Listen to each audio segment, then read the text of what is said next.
Hello दोस्तों, education group study में आपका स्वागत है। आज के इस क्लास वीडियो में हम लोग पढ़ने वाले हैं द वर्ब्स। इसके पहले की भी वीडियो में हम लोगों ने नाउन, प्रोनाउन और एडजेक्टिव्स के बारे में पढ़ा और आज का क्लास वीडियो वर्ब्स जो कि बहुत ही महत्वपूर्ण होने वाला है। वर्ब्स क्या है? वर्ब्स को जानना बेहद जरूरी है क्योंकि वर्ब्स के आधार पे सेंटेंस का निर्माण होता है, उसमें वर्ब्स की बहुत महत्वपूर्ण भूमिका होती है। और यहाँ पे ये आपको बताया जाएगा कि किस वर्ब्स को कब और कैसे किस प्रकार से प्रयोग किया जाता है। तो यहाँ पे वर्ब्स आते हैं। वर्ब्स का अर्थ क्या होता है? किसी कार्य को करना या होना, यानी वर्ब्स एक शब्द है। वर्ब्स क्या है? एक शब्द है जो किसी कार्य को करने या होने का भाव प्रकट करता है। उसे हम लोग क्या करते हैं? वर्ब्स कहते हैं, क्रिया कहते हैं। ठीक है, क्रिया किसे कहते हैं? जो किसी कार्य को करने के लिए या होने के लिए दर्शाता है, उसी शब्द को हम लोग क्रिया कहेंगे।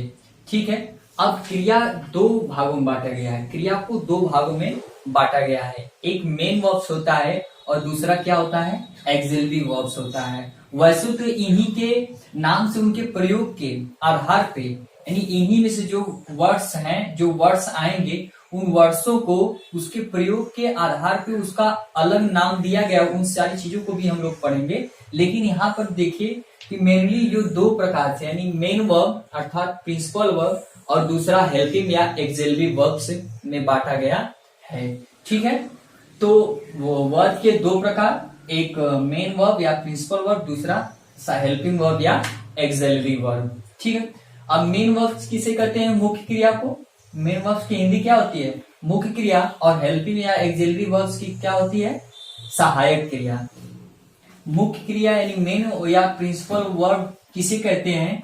मुख्य क्रिया इसे कहते हैं कि जो वाक्य में एक मुख्य भूमिका निभाता हो। क्या करता हो? मुख्य भूमिका निभाता हो। यानी कि जब शब्द आएंगे, नीचे भी दिए गए हैं, इसके कुछ पार्ट्स हैं, उसके माध्यम से आपको समझाया जाएगा कि जब मुख्य भूमिका में रहेगा तो उसे मुख्य क्रिया कहेंगे। और हेल्पिंग वर्ब क्या होगा? हेल्पिंग वर्ब जैसा कि नाम इसका सहायक क्रिया है। और सहायक क्रिया ये कब होगा? कि जब ये शब्द इसके आएंगे, वे शब्द जब किसी क्रिया की सहायता करें, किसी क्रिया को जोड़ने में क्या करते हो? सहायता करते हो, तो उसे हम सीधे सीधे सहायक क्रिया कहेंगे। जैसे एग्जाम्पल हम लोग ले लेते हैं, तो एग्जाम्पल में जैसे he is playing the game, वह गेम खेल रहा है। तो गेम खेल रहा है, तो खेलना एक क्या हुआ? क्रिया हुआ। खेलना एक क्या हुआ? क्रिया हुआ। और इसको सहायता दे रहा है इज क्या कर रहा है? इसको खेल रहा है, यानी कि इस खेलने को, ये जो कार्य हो रहा है, इस कार्य को सहायता देने का काम इज कर रहा है। इसलिए ये क्या हो गया? हेल्पिंग वर्ब हो गया। हेल्पिंग वर्ब हो गया। और ये क्या हो गया? ये सीधे सीधे मेन वर्ब हो गया। तो इस तरह से इसका निर्माण होता है। आगे भी कुछ हैं जो इसके पार्ट्स हैं। जैसे मान लीजिए मेन वर्ब या मुख्य प्रिंसिपल वर्ब है, तो प्रिंसिपल वर्ब के दो प्रकार हैं। एक ट्रांजिटिव, जिसे इंट्रांजिटिव, और दूसरा ट्रांजिटिव। जो इंट्रांजिटिव है, जिसे हिंदी में अकर्मक कहते हैं, और जो ट्रांजिटिव है, जिसे हिंदी में क्या कहते हैं? सकर्मक कहते हैं। पहला नंबर पे क्या है? इंट्रांजिटिव।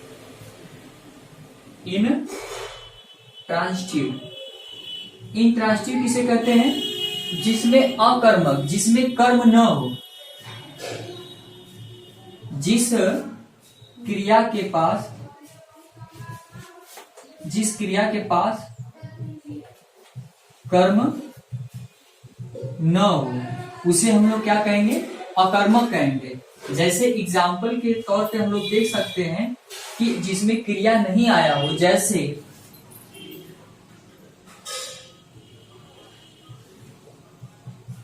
जिसमें कर्म न हो, जिस क्रिया के पास कर्म न हो। ही प्लेज, वह खेलता है। आई वेंट टू माई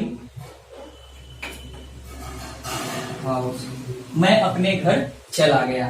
तो देखिए यहाँ पर क्या है, यह जो सेंटेंस है और ये सेंटेंस है, दोनों में अंतर समझना बेहद जरूरी है। क्योंकि ये सेंटेंस देखिए इसमें क्रिया तक ही समाप्त हो गया और इसमें कर्म नहीं आया हुआ है, और जबकि यहाँ पर दूसरे सेंटेंस में जो दिया गया है कि आई वेंट मीन्स चला गया टू माई हाउस, यानी कि यहाँ पे ऑब्जेक्ट सीधे सीधे आ जा रहा है और यहाँ पे वर्ब आ रहा है और यहाँ पे सब्जेक्ट आ रहा है। तो जो यहाँ पे वर्ब है, वर्ब के बाद ऑब्जेक्ट आ जा रहा है, तो जब ऑब्जेक्ट आ रहा है तो अकर्मक क्रिया नहीं होगी। अकर्मक क्रिया के लिए शर्त होता है, अकर्मक क्रिया की परिभाषा होती है कि उसके पास कर्म नहीं होता है। लेकिन जिस वाक्य के पास कर्म आ जा रहा है, जैसे यहाँ पे माई हाउस दिया हुआ है, कर्म आ जा रहा है, तो ऐसे वाक्य कैसे, कौन से वाक्य होंगे? सकर्मक वाक्य होंगे। ऐसे वाक्य क्या होंगे? सकर्मक वाक्य होंगे, यानी कि ट्रांजिटिव वर्ब क्या किसे कहेंगे? जिसके साथ सकर्म, मतलब जिसके साथ क्या हो? कर्म हो, यानी कि जिस क्रिया के पास क्या हो? कर्म हो। जिस क्रिया के पास कर्म हो, जैसे I am playing the game. जैसा कि ये सेंटेंस है कि I am playing the game, तो यहाँ पे क्रिया है मेन वर्ब, यहाँ पे हेल्पिंग वर्ब और ये सब्जेक्ट, और जो ए है ये ऑब्जेक्ट है। और जब किसी सेंटेंस में ऑब्जेक्ट आ जाएगा तो वो सीधे सीधे क्या हो जाएगा? सकर्मक क्रिया होगा। बहुत जरूरी है क्योंकि आगे भी इसको पढ़ना है, क्योंकि आगे जब हम एक्टिव पैसिव डायरेक्ट इनडायरेक्ट पढ़ते हैं तो इन सारी चीजों को बहुत जरूरी होता है यह जानना कि कितने ऑब्जेक्टिव है, कितने वर्ब है, कितने ऑब्जेक्ट है, कौन सा सब्जेक्ट है। इसी आधार पर ही हम उसका फॉर्मेशन कर पाएंगे, अन्यथा कि उसमें हम लोगों को बहुत कठिनाइयों का सामना करना पड़ेगा। तो जिस वाक्य में कर्म होगा उसे ट्रांजिटिव वर्ब कहते हैं, जिस वाक्य में कर्म नहीं होगा उसे इंट्रांजिटिव वर्ब कहते हैं। नेक्स्ट नंबर पे जो मॉडल वर्ब्स हैं जो इसमें दिए हुए हैं, हेल्पिंग वर्ब किसे कहते हैं? जैसा कि बताया गया कि जो किसी क्रिया की क्या करते हो? सहायता करते हो। जो किसी क्रिया क्या करते हो? सहायता करते हो। हेल्पिंग वर्ब जो किसी क्रिया की सहायता करते हो, यानी कि जब हेल्पिंग वर्ब ये तभी कहलाएगा जब उसके जस्ट बाद क्या होगा? हेल्पिंग वर्ब, यानी कि कोई मेन वर्ब आया होगा। इस जो हेल्पिंग वर्ब यहाँ पे दिया हुआ है, जब हेल्पिंग वर्ब वो तभी कहलाएगा जब उसके पहले जो मुख्य क्रिया यानी चाहे ट्रांजिटिव चाहे इनट्रांजिटिव कोई भी वाक्य हो, जब उसके पहले कोई अगर वर्ड आया है, वर्ब का कोई वर्ड आया है, तो वह सीधे सीधे क्या कहलाएगा? हेल्पिंग वर्ब कहलाएगा। ऐसे में यह दो प्रकार से इसमें होते हैं। जैसे कि अब हम हेल्पिंग वर्ब की अगर परिभाषित कर लें तो जो किसी क्रिया की सहायता करता हो, जो किसी वर्ब की सहायता करता हो, जैसे यू आर गोइंग, तुम जा रहे हो, तो यहाँ पे यह क्रिया है, इस क्रिया की सहायता कर रहा है, तो यहाँ पे सीधे सीधे ये क्या हो गया? हेल्पिंग वर्ब हो गया, और ये क्या हो गया? मेन वर्ब हो गया। तो इस तरह से इन दोनों सेंटेंसों की परिभाषा होती है। आइए देखते हैं इसके प्रकार। हेल्पिंग वर्ब के प्रकार क्या है? एक प्राइमरी वर्ब्स है और एक मॉडल वर्ब्स है। एक प्राइमरी वर्ब्स, एक मॉडल वर्ब्स। प्राइमरी वर्ब्स का मतलब वे वर्ब्स जो प्रेजेंट और पास्ट दोनों टेंसों में प्रयोग किए जाते हैं। जैसे कि आप जानते हैं कि यहाँ पे इसके जो 3 प्रकार होते हैं, जैसे वर्ब टू बी और उसके बाद वर्ब टू डू और वर्ब टू हैव। इस तरह से इसके 3 पार्ट्स होते हैं। और टोटल अगर हेल्पिंग वर्ब की बात की जाए तो इसकी संख्या टोटल कितनी होती है? टोटल हेल्पिंग वर्ब की संख्या 24 होती है, वैसे तो मुख्य रूप से 24 होती है, वैसे तो और भी हेल्पिंग वर्ब जोड़ जोड़ करके मॉडल वर्ब्स में जोड़ जोड़ कर इधर उधर से बना दिया जाता है, लेकिन मुख्य रूप से 24 हेल्पिंग वर्ब होते हैं और इन्हीं के माध्यम से दूसरे हेल्पिंग वर्ब्स की संरचना की जाती है, उसका निर्माण किया जाता है, उसके बारे में भी हम लोग जानेंगे। तो जो प्राइमरी वर्ब्स है, जो प्राइमरी वर्ब्स है मुख्य रूप से उसको 3 भागों में बांटा गया है। जो इसका जो प्राइमरी वर्ब्स है, प्राइमरी वर्ब्स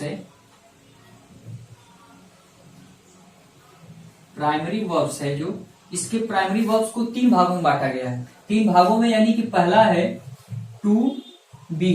टू बी का मतलब क्या, जितने भी प्रेजेंट के कंटिन्यूअस में और पास्ट के कंटिन्यूअस में जितने भी प्रयोग में हेल्पिंग वर्ब आते हैं वही टू बी के अंतर्गत आते हैं। जैसे इज, एम, आर, वाज और वर, ये 5 हेल्पिंग वर्ब हैं जो टू बी के अंतर्गत आते हैं।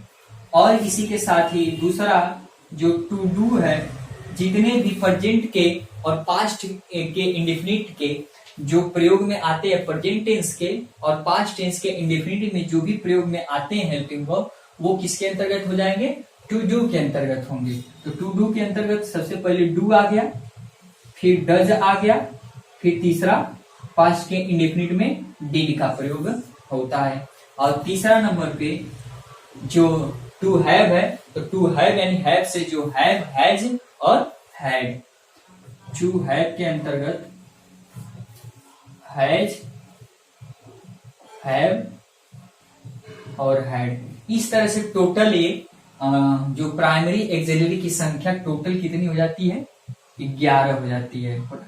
इसकी संख्या कितनी है, 11, यानी कि 24 टोटल हेल्पिंग वर्ब की संख्या है। टोटल कितनी है, 24 है, उसमें से 11 जो है ये प्राइमरी एक्सिलरी है। जैसे 1 2 3 4 5 6 7 8 9 10 11, 11 टोटल संख्या किसकी हो जाती है, प्राइमरी एक्सिलरी की या प्राइमरी वर्ब्स की हो जाती है, जो कि मुख्य रूप से बिल्कुल मुख्य, उसमें किसी भी प्रकार का कोई फॉर्मेशन नहीं होता है, जो किसी मुख्य क्रिया में मतलब जोड़ते हैं। साथ ही दूसरा नंबर पे जो है मॉडल वर्ब्स है, मॉडल वर्ब्स। अब मॉडल वर्ब्स क्या है, मॉडल वर्ब्स जो शब्द का निर्माण हुआ है, मॉडल वर्ब शब्द का निर्माण जो हुआ है ये मूड या मूड शब्द से हुआ है, मूड या मूड शब्द से हुआ है, जिसका शाब्दिक अर्थ क्या होता है, भाव या अवस्था,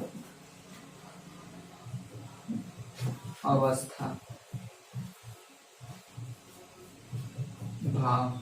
यानी कि मॉडल वर्ब्स के जितने भी वर्ब होंगे, मॉडल वर्ब्स के जितने भी शब्द होंगे, वो सीधे सीधे मूड यानी मूड को बताएंगे, अवस्था या भाव को प्रकट करते हैं। ऐसे में इसकी टोटल संख्या कितनी हो जाती है, 13। इसकी संख्या कितनी हो जाती है, 13। मॉडल वर्ब्स की टोटल संख्या कितनी है, 13 है, जिसमें can, could, may, might, shall, should, will,